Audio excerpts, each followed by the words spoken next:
او تمرکز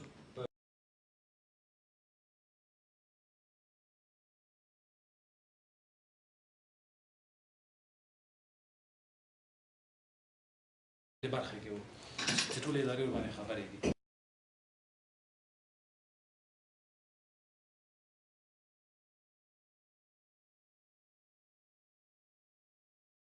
چې کومې ستونزې مشکلات پیدا کېږي د هغه په حال کې موږ تاسو سره همکار یو.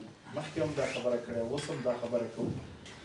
نو زه ستاسو په اتحاد باندې خوشحاله یم.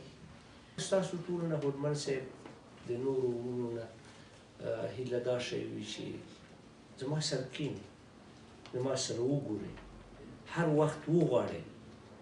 زما چې څه همکاري دې لاسه کېږي انشاءالله هغه به زه نه دریغ کوم، ځکه زه پوهېږم د دې همغږۍ او ستاسو په اهمیت زه پوهېږم چې تاسو څوک او څومره یو مهم قدم مو اوچت کړی دی. کاملا زه پوهېږم، تشریح ته ضرورت نشته او ډېر زه زیات خوشحاله شوم.